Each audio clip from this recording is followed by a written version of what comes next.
They say some houses aren't haunted, they're just evil.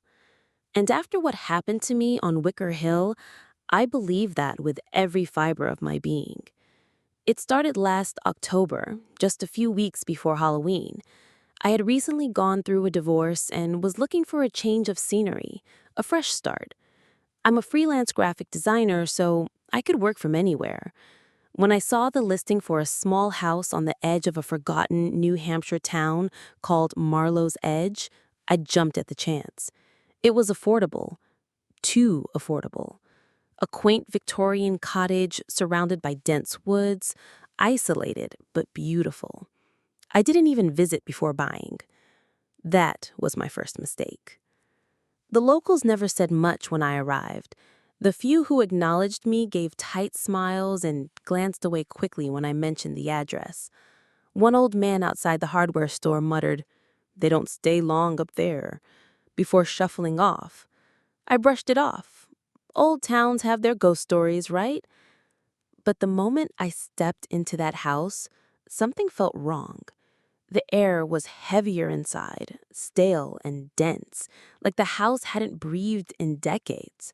The floorboards creaked before I stepped on them, and shadows hung in corners just a little longer than they should have. I told myself it was just an old house with old quirks. I was wrong. The first few nights were restless. I kept waking at 3:17 a.m.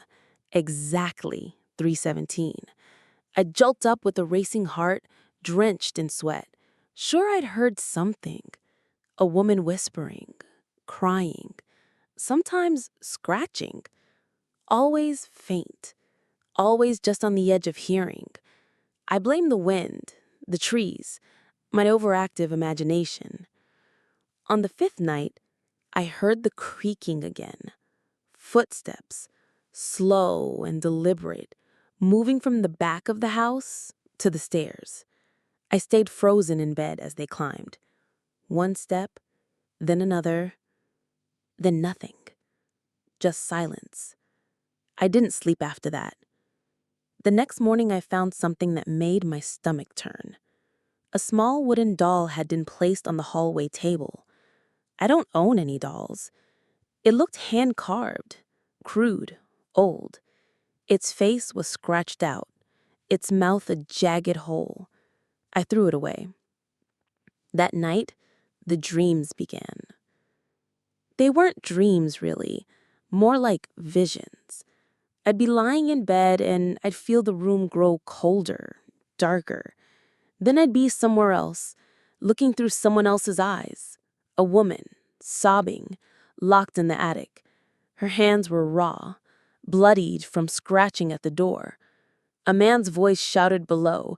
I couldn't make out the words, but I could feel the hatred in them.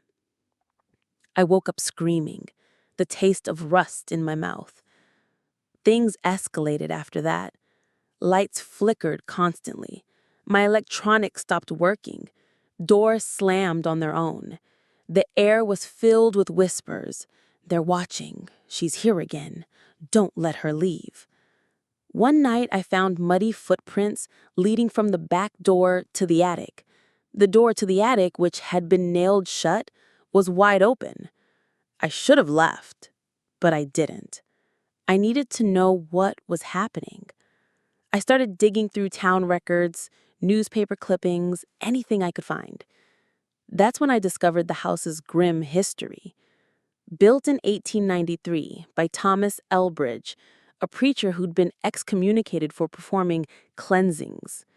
He believed his wife, Abigail, was possessed by evil spirits. Locals say he locked her in the attic for 7 years. When they found her, her fingernails were worn to the bone. Her mouth was sewn shut. Thomas claimed it was to quiet the demons. He was never convicted. The house changed hands a dozen times after that. Every owner left within a year. Some went missing. A few were institutionalized. And now I was living in Abigail's tomb. The final night is burned into my memory. It began with the sounds of humming, a lullaby, drifting from the attic. I hadn't gone up there since the door opened on its own. but something compelled me this time. I climbed the stairs slowly, flashlight trembling in my hand. The attic was freezing. I could see my breath. The room was empty, except for that same wooden doll, sitting in the center, its blank face pointed toward me. I turned to run, and the door slammed shut behind me. Then the voice came. A woman's voice, soft, cracked, broken. He said you'd come back. The shadows in the corner started to move, writhing, shifting. They formed the outline of a man, tall, with hollow eyes. Behind him, the figure of a woman crouched, chained, her mouth still sewn shut, eyes wide, with endless sorrow. I screamed. I pounded the door. I prayed. And then I saw myself in the corner of the room, sitting, watching, eyes vacant, like I had been there before, like I'd never left. The next thing I remember, I woke up outside, in my car, the engine running. It was 3:17 a.m. again. I never went back inside. I sold the house at a loss. I didn't care. I just wanted out. Sometimes I still hear her in my sleep, the lullaby, the crying. And once, just once, I saw the doll on my windowsill. A warning. You can call me crazy. Say it was trauma or stress or imagination. But I know what I felt. I know what I saw. And if you ever find yourself driving past Wicker Hill, don't stop. Don't look up at the house, because once you see her, she sees you too.